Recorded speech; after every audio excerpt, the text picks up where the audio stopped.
and read and comprehend. This is how I'm able to homeschool him and not spend much more than 2 hours a day with one-on-one with him. Hey, Fortunate One. Welcome back to Fortunate Living. I'm Nadine, the Fortunate Living nurse. I'm a nurse and I homeschool my children.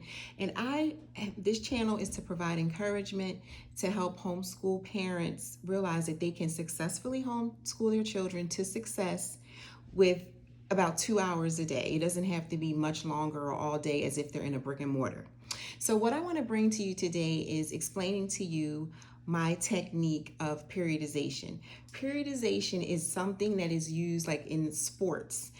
Initially, that's what it was used in sports, to help athletes to work on certain skills that if these certain implemented skills would help them in their overall athletic performance.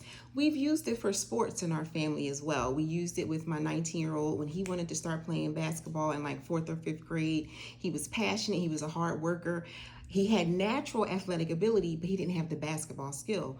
We implemented periodization, which meant we worked on certain skills. First, his endurance, his speed. Once he became stronger and faster, then we could start working on the actual skills that you need to be a great basketball player. Well, my husband and the other coaches started working on those skills.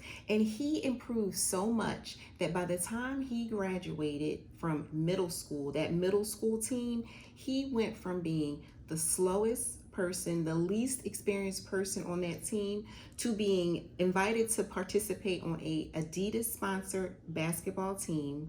And on that middle school team, he, at the end of their final season, was voted by all the other teams as the MVP, most valuable player.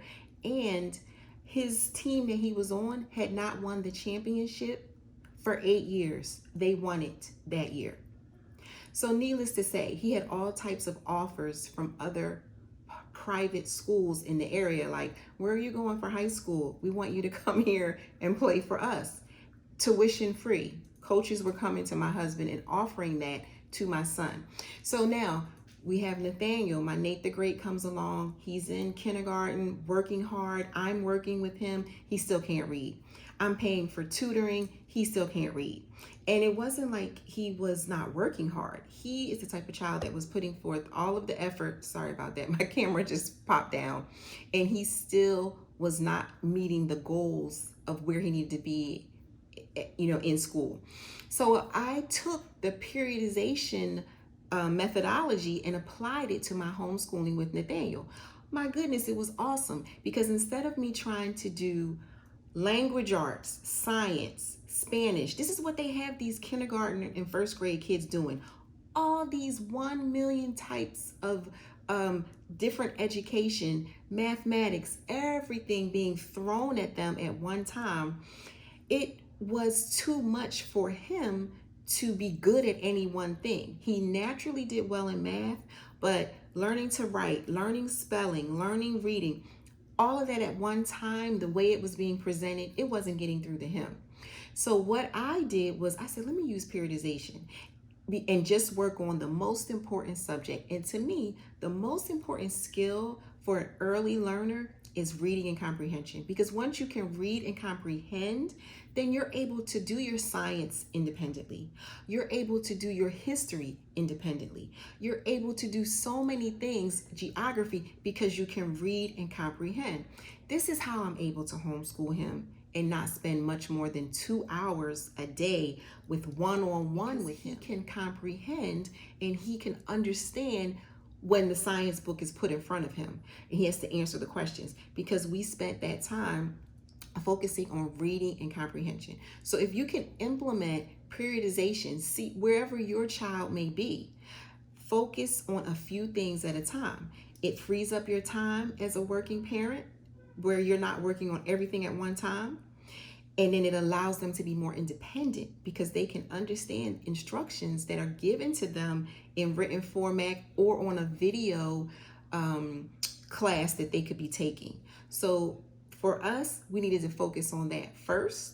And that allowed people, because so many moms and parents say to me, how do you get the kids to work independently? Well, if they're not confident in what they're doing independently, they're not going to work independently. They're going to keep running to you every 5 minutes, coming to you. Is this what this means? Because guess what? They don't want to get it wrong.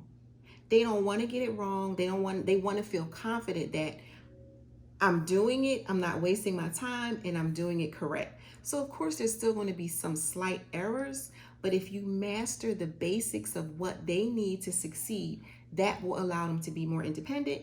That will free up your time to rest, to work, and you will have a successful homeschool experience. So I'm thinking, look out for next week. I'm going to do a video about how I broke down the skills that needed to be gained in the order that helped Nathaniel become independent while having academic success, while I could still have my career. Okay, take care. Happy first day of school to everyone. Bye. Wait.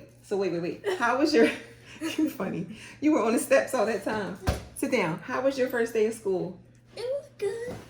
Okay, so for today you had a online class. And what we're focusing on now is grammar. Here's the footage when Nathaniel was excitingly opening the curriculum from one of the grammar classes that he's taking. He's actually taking 2 grammar classes because that is our focus for this year, is getting his grammar above grade level. So we're using Shirley Grammar, grade 6. I've talked about it many times about how it's used by many classical schools that are college prep schools, and they teach grammar in a very detailed way.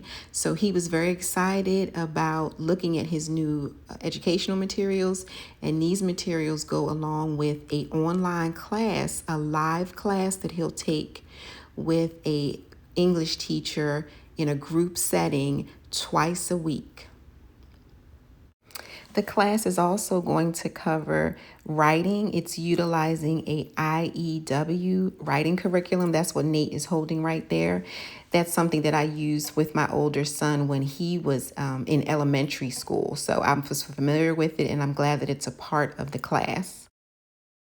Nate is always optimistic. He feels like he can accomplish anything because he's never been told otherwise. He gave me the thumbs up. Here is his curriculum for 6th grade, and most of it, as you'll see, pertains to grammar because that is our focus. Grammar. He already reads well above. He's in the 6th grade. He reads at probably about an 8th or 9th grade level, and that means reading and comprehension, not just reading the words. And then he loves to write. He writes short stories. So now that he's mastered that, and now that he has a love for that, now we're going to hone in on the grammar. I don't know if you're even in that, Phil. But things are going well. You're my new middle schooler, 6th grade. Indeed. Anything that you want to encourage the parents or the children about homeschooling? Like, because I don't sit with you all day in homeschool. Okay, so do you feel like you miss me or what? I hope you're in here. I think I don't miss you while doing work. I think I enjoy being able to do it alone and still get it right.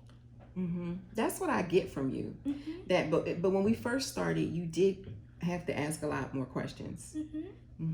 But now you can, well, you tell me. I don't want to speak for you. That's right. That's it? Okay. Because you can figure it out on your own now. Okay. All right. What you supposed to be doing now? What you were supposed to be doing your schoolwork, right? Yeah. You heard me talking. All right. Love you, Nate the Great. Okay. Bye.